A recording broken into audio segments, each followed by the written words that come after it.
Welcome to the deep dive. Today, we're diving into the world of online true crime, specifically Reddit's Our True Crime. Oh, interesting. Yeah, it's like this massive collection of, cold cases, breaking news, all those weird crime stories you hear about. Right, right. And we're going deep into posts from October 7th, 2024. Okay, so recent stuff. Yeah, really fresh to see what's got true crime fans hooked right now. Yeah, what are people obsessing over? I like it. Exactly. And let me tell you, we found a wild one to kick things off. Hit me with it. It's about this French serial killer. They called him Le Grillé, which means the pock-marked man. Okay, that's an intense nickname already. Right. And this guy, he managed to avoid getting caught for, get this, 35 years. Wow, 35 years. That's almost unheard of these days. It is, especially with the kind of crimes he was committing. Murders, rapes, you name it. It's a horrific list. Oh, it's awful. And just when the police were closing in, finally identified him through DNA. It seems like that's how it always happens, right? Yeah. DNA finally catches up to them. Right. You would think that would be the end of it, but... But there's always a twist. Oh, there's a huge twist. The guy, he takes his own life. 35 years. I mean, that's a long time to be living with those secrets, that guilt. Can't even imagine. Yeah, it really makes you think about the psychology of it all, right? Absolutely. The pressure must be immense. Suicide in these cases, it happens. It's not uncommon. Right. But this one, it takes a whole other turn because he leaves behind this detailed confession. Okay, so not just a confession. I'm talking multiple pages. He holds nothing back, admits to everything, remorse, even tries to explain his actions. Wow, he really wanted to get it all out. It seems that way. He Yeah. talks about this uncontrollable rage that drove him when he was younger, said he was a different person back then, claimed therapy, and having his kids really changed him back in 1997. That's really interesting, though, this whole idea of remorse in the context of, well, committing these horrific acts. Yeah, it's a tough one to wrap your head around, for sure. Can someone genuinely be sorry, deeply sorry for their actions while still committing them? I mean, what does that say about us, about how our minds work? It's a chilling thought for sure. And get this, in the note, he even writes, "I'm not asking for forgiveness because I know what I did is unforgivable." But then he adds this line, and it's just heartbreaking, especially for the families. He says, "I love you more than anything else in this world, and I hate this criminal that I used to be." So he's trying to separate himself from the person who did these things. Right. And maybe that's part of what makes it so disturbing, this idea that someone can compartmentalize like that. It's the million-dollar question, isn't it? Was this genuine remorse, or was it his last attempt to control the narrative, even in death? Was it guilt, or the fact that he knew he was about to be caught? It's impossible to know for sure, but it definitely makes you think. It does, and it makes you think about the victims and their families who have to live with the aftermath of these crimes, the constant search for answers. Exactly. And that's something we see time and time again in true crime. The ripple effects of these acts, they last for years, decades even. It's not just about the crime itself. It's about the people left behind, picking up the pieces, trying to make sense of the senseless. And that actually leads us perfectly into our next deep dive, a case that's been debated endlessly in the true crime world. And it's all about this young woman named Ellen Greenberg, whose death was ruled a suicide. But the details, they're what have everyone talking. Oh, this is one of those cases where things don't quite add up. I'm intrigued. Oh, you're going to be hooked on this one. It really throws you into the world of death investigations where figuring out suicide versus homicide, it's not always clear-cut. Yeah, it's a lot of pressure on those investigators making those calls based on sometimes limited information. Absolutely. And the margin for error feels huge in these situations, right? Absolutely. One wrong call can change everything. Exactly. And that's what makes Ellen's case so fascinating and so frustrating for a lot of people. So we're talking 2011. Ellen's a 27-year-old teacher living in Philadelphia. Okay, sounds like a normal life. Right, until she's found dead in her apartment. Oh no, what happened? Well, that's the big question. She's found with, get this, over 20 stab wounds. Initially, the police, they suspect homicide, which seems reasonable, right? 20 stab wounds. Yeah, that's not your typical suicide, that's for sure. Exactly. But then, the medical examiner, they changed the ruling to suicide. Wait, what? How? With that many stab wounds? I know, right? And that's why Ellen's parents have been fighting like hell to get that ruling overturned. I can't imagine what you're going through. It's just awful. Their lawyer has been pointing out all these inconsistencies with the investigation. Like what? What doesn't add up? Well, for starters, the knife, it was still embedded in her chest, a 10-inch knife. That's unusual in suicides, to say the least. That's a big red flag right there. It just Right. doesn't seem physically possible. And then there's this. Her fiancé, he had to force his way into the apartment because the swing bar lock was engaged from the inside. Okay, now that is really strange. Why would she lock it from the inside if it was a suicide? Doesn't make sense. It doesn't, right? And that's what's fueling all the debate and the calls for a deeper investigation. The knife wasn't even fingerprinted, and there were signs of a struggle in the apartment. These details matter. They do, and it makes you wonder, if it was a suicide, why go to such lengths to stage it like a homicide? It's perplexing, to say the least. This case has become a huge deal in the true crime community. People are demanding justice for Ellen, questioning if a proper investigation even happened. It's amazing how these online communities can give these cases a voice, keep them in the public eye. Exactly. It's like a digital town square where everyone's comparing notes, sharing theories, and demanding answers. And sometimes that public pressure, it can actually make a difference. Right. It can lead to cases being reopened, new evidence being looked at. It gives you a bit of hope, doesn't it? That even in the darkest corners, there's a chance for light to be shed. Exactly. And in Ellen's case, that hope was reignited just this year. The Pennsylvania Supreme Court agreed to hear her parents' appeal. Oh, wow. So after all this time, there might actually be some resolution. It's definitely a step in the right direction, and it just goes to show that even years later, with enough determination and public support, the fight for justice isn't over. It's a testament to the power of persistence, especially when it comes to uncovering the truth and making sure the right story is being told. It really is. And speaking of stories with twists and turns that'll keep you guessing, our next Reddit deep dive takes us into the world of cold cases, specifically the unsolved murder of John Looper, a wealthy businessman from England. Okay, a cold case. I love a good mystery.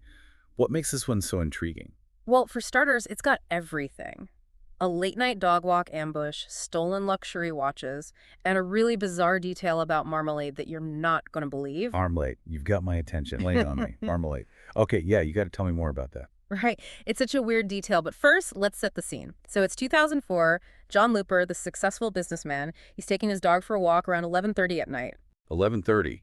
That's pretty late for a dog walk. Even for a wealthy guy, you'd think he'd be worried about, being out that late. That's what I thought. And the Reddit post even mentions that. Like, was it a routine thing? Did someone know he did this? But anyway, he's outside his house, and suddenly he's ambushed. Ambushed, like out of nowhere. Yeah, a group of masked men just come out of nowhere, drag him back into his house, tie him up, and then they start ransacking the place. Sounds terrifying, like something out of a movie. Totally. And the thing is, they weren't just randomly grabbing stuff. They took his wallet, cash, sure, but then they specifically went for his watches, a whole collection of them, including the super rare Cartier. So they knew what they were looking for, probably knew he had those watches.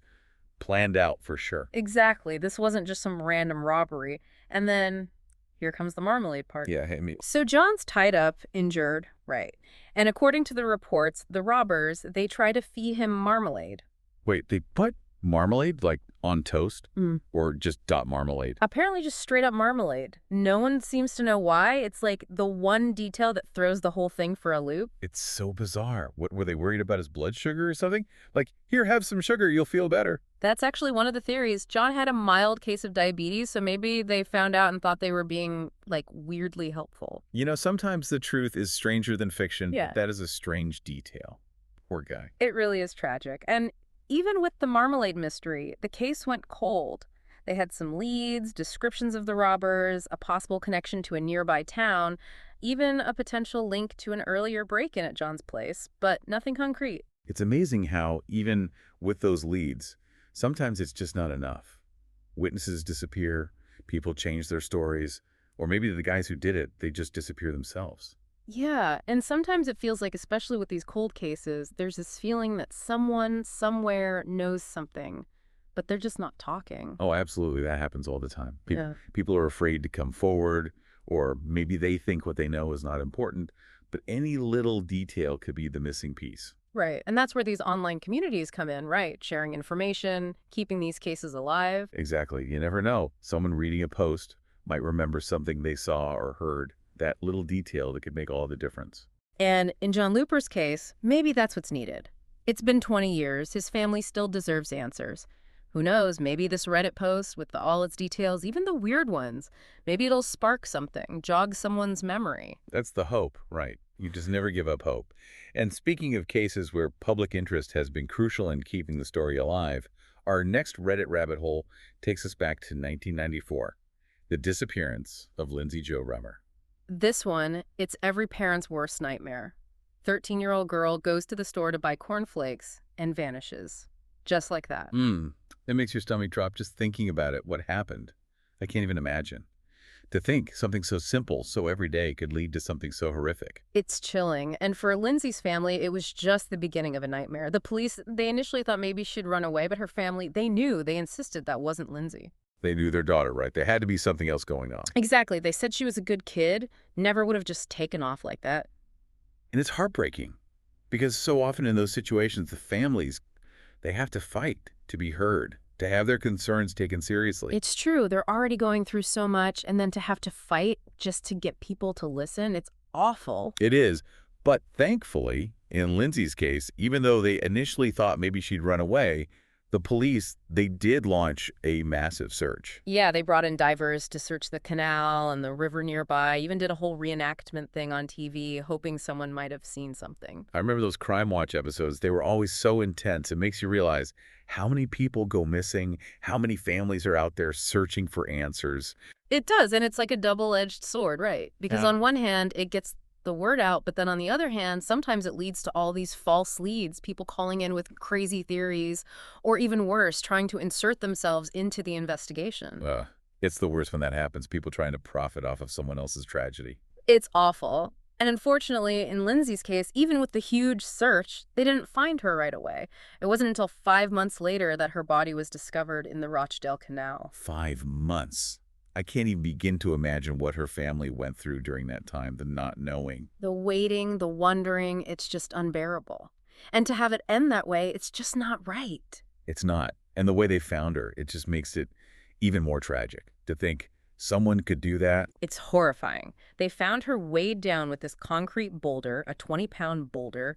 The autopsy confirmed she'd been strangled. Someone went to a lot of trouble to make sure she wasn't found. That's not random. That's planned, calculated. Exactly. It wasn't just a crime of passion, it was thought out, which makes it even scarier in a way. It does. Yeah. It means someone was out there watching her maybe, planning this. Yeah. Chilling. It really is. And the police, they investigated all these leads, but nothing panned out.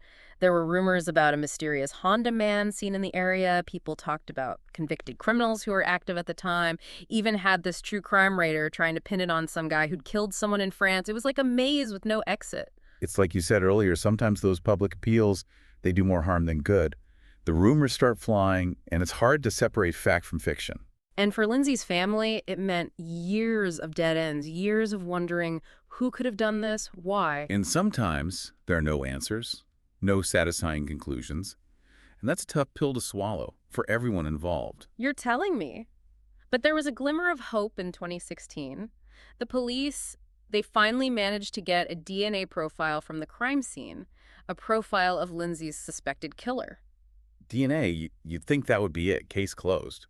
It's like the golden ticket in these investigations these days. Right, you would think so. But even with the DNA, they made 2 arrests, but both guys were released without being charged. Wait, seriously? What happened? Was it the wrong DNA? That's the crazy part. No one seems to know why the DNA evidence didn't lead to a conviction. It's like the one piece of the puzzle that should fit, but it just doesn't. It makes you wonder about the limits of what we know, you know? Like, we put so much faith in science and DNA evidence, but sometimes it's just not enough. It's true, and it's a reminder that even with all the technology, all the advancements, some cases, they just stay with us, unsolved. And those are the ones that really stick with you, the ones where justice hasn't been served, where the families are still out there waiting for answers. It makes you realize how important it is to keep talking about these cases, to keep the pressure on, to never forget the victims. Exactly, because every one of these cases, it represents a life lost, a story unfinished. Well said. And as we wrap up this deep dive into the world of our true crime, it's clear that the online true crime community, it's not just about morbid curiosity, it's about connecting with these cases, trying to understand the why, the how, and holding on to that hope that maybe, just maybe, someone out there knows something that could make all the difference. It's about being a voice for the voiceless, demanding justice for those who can't demand it for themselves. Exactly. Until next time, stay curious.